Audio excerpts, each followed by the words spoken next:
साथ संगत जी, प्यार से कहना धन निरंकार जी। साथ संगत जी, निरंकारी मिशन की पुस्तक मन के पार, इसमें परम पूज्य प्यारे लाल जी ने हमें सतगुरु की शिक्षा के साथ साथ अपने गहन अध्ययन तथा जीवन के अनुभव का भी लाभ प्रदान किया है।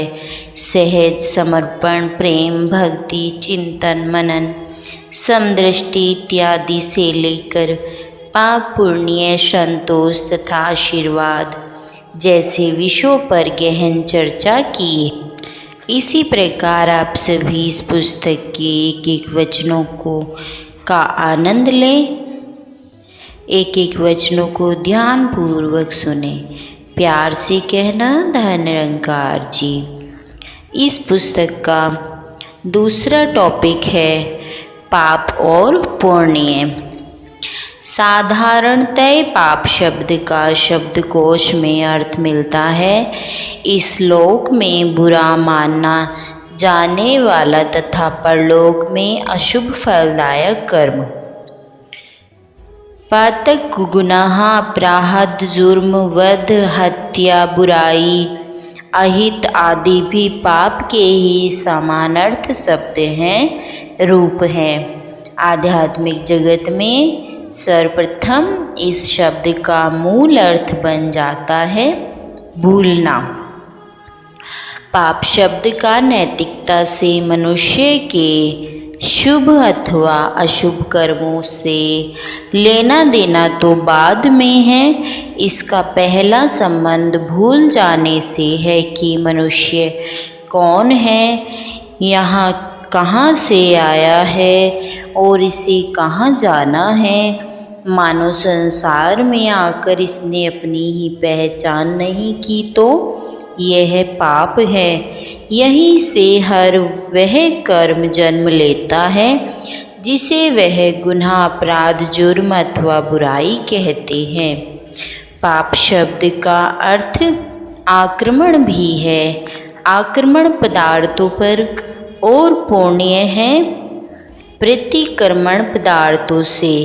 आप प्रतिक्रमण का अर्थ है वापिस लौटना, यानी पदार्थों की पकड़ पाप है और इनसे हटकर परमात्मा से नाता जोड़ना पुण्य है। दूसरे शब्दों में परमात्मा को भूल जाना है और पदार्थों में खचित हो जाना ही पाप है। गीता के अध्याय 6 श्लोक 28 के अनुसार पाप रहित हुआ व्यक्तित्व आत्मा को सदा परमात्मा में लगाता हुआ परम आनंद को उपलब्ध होता है। मानो जिसका मन वस्तुओं के रस से रहित है वह व्यक्ति पाप रहित है, क्योंकि वस्तुओं का रस ही पाप करवा देता है। पदार्थों की तरफ दौड़ता हुआ चित्त पापग्रस्त चित्त है।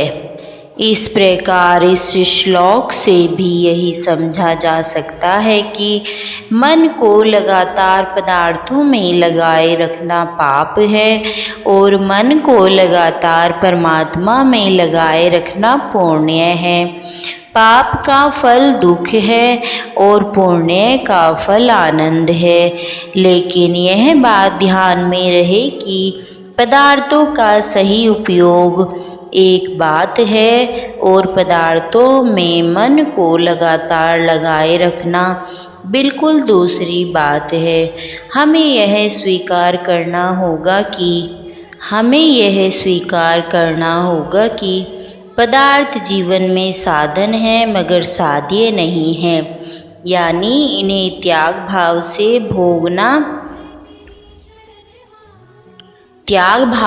भोगो, पकड़ो मत। महात्मा बुद्ध अपने शिष्य से सतत कहते हैं, यह कोई अनुभव का प्रश्न नहीं है, यह केवल स्मरण का प्रश्न है जो मनुष्य भूल गया है। अंततः प्रभु मनुष्य के पास ही है। केवल मनुष्य को पूर्ण सतगुरु, पूर्ण परमात्मा की खोज करनी जो मनुष्य को फिर भी से याद दिला सके। लेकिन विडंबना यह है कि हम में से अधिकतर लोग ईश्वर को केवल पूजा स्थानों पर खोज रहे हैं, कर्म कांड द्वारा प्राप्त करने की कोशिश करते हैं। वास्तविकता तो यह है कि यह केवल स्मरण करने की बात है। मनुष्य स्वभाव से पूर्ण का ही हिस्सा है। मनुष्य परमात्मा से भिन्न है ही नहीं। यह परमात्मा को खो नहीं सकता। हाँ, यह परमात्मा को विस्मरण कर सकता है। केवल भूलने का उपाय है वो ही याददाश्त का भी उपाय है।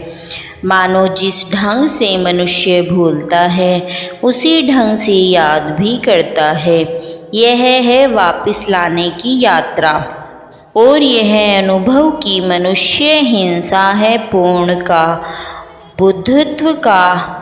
बौद्धत्व है, पाप से छुटकारा है, भूल से छुटकारा है। अब यही मनुष्य पूर्ण सतगुरु द्वारा यह पहचान ले लेता है तो मनुष्य आनंद से नाच उठता है। और यदि यह ईश्वर को नहीं पहचानता तो यह अनावश्यक रूप से संसार में भटकता फिरता है, क्योंकि विडंबना यह है कि हमने जो चीज़ बड़ी सरल है, केवल धोखा देने के लिए और मनुष्य का शोषण करने के लिए अनावश्यक रूप से इसे जटिल बना दिया गया है। मानो इसे एक विशाल धंधे की तरह बना लिया है। ऐसे लोग किसी भी अन्य धंधे से अधिक धन इकट्ठा करते हैं और तो और यह ऐसी चीज़ बेचते हैं जो कि अदृश्य है। मज़े की बात तो यह है कि संसार में सर्वाधिक प्रभावशाली लोग भी ईश्वर को खरीद रहे हैं, जो कि सर्वथा अदृश्य है। लोग स्वर्ग के लिए टिकट खरीद रहे हैं, स्वर्ग में बैंक रोकड़ जमा कर रहे हैं। यह लोग ख्याल किए हुए हैं कि जो धन यह दे रहे हैं वह परलोक में इसके खातों में जमा होकर कई गुना होने वाला है और वह इसे पुण्य कहते हैं। पुण्य भी पाप हो सकता है। यह तो हम पहले ही कह चुके हैं कि पदार्थों से प्रतिक्रमण यानी लौट आना और ईश्वर से नाता जोड़ लेना, परमात्मा को याद करना ही पुण्य है। इस संबंध में उपनिषदों में ऋषि फरमा रहे हैं कि पुण्य भी पाप हो सकता है। वो यह नहीं कह रहे कि पुण्य करना पाप है, बल्कि वे ये कहना चाहते हैं कि पुण्य का संग्रह और पुण्य के साथ अहंकार का जुड़ जाना पाप है। मैं पुण्य करता आ रहा हूँ, मैं अच्छे कर्म करता आ रहा हूँ, यह बोध ही पुण्य है, परंतु करना कोई पाप नहीं। अतः आमतौर पर सारे जगत में ही पाप को एक प्रकार का रोग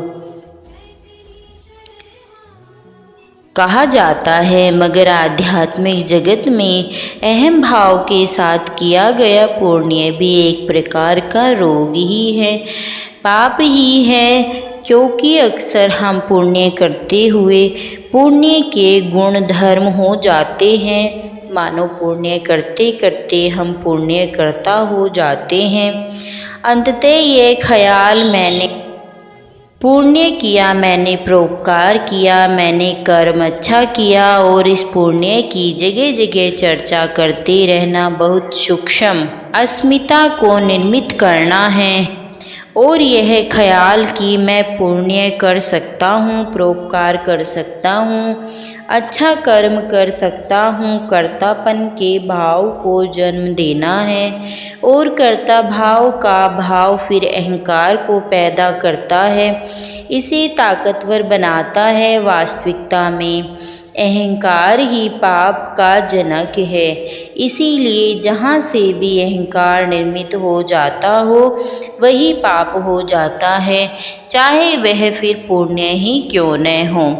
अब यह सच्चाई किसी पुण्य करने वाले आम आदमी को नहीं जांचेगी कि कहीं पुण्य भी पाप हो सकता है, मगर तत्वज्ञानियों का मत है कि जैसे पुण्य करने वाले व्यक्ति को पुण्य करने के लिए बहुत ही त्याग करना पड़ता है, वैसे ही पुण्य करने वाले व्यक्ति को पुण्य के साथ साथ होने का भी त्याग करना होगा। मानो पुण्य करने वाले व्यक्ति को इस बात का एहसास तक नहीं होना चाहिए कि पुण्य कर रहा है, मगर यह बात बड़ी कठिन प्रतीत होती है, क्योंकि लोहे की जंजीरें जोड़ना बहुत आसान है, यानी पाप का त्याग करना तो बहुत आसान है, परंतु स्वर्ग जंजीरें अगर हाथ में हो तो इन्हें छोड़ना बड़ा आसान है। छोड़ना बड़ा मुश्किल मालूम देता है, क्योंकि स्वर्ग जंजीरें आभूषण प्रतीत होती हैं और पुण्य से बड़ा स्वर्ग क्या होगा।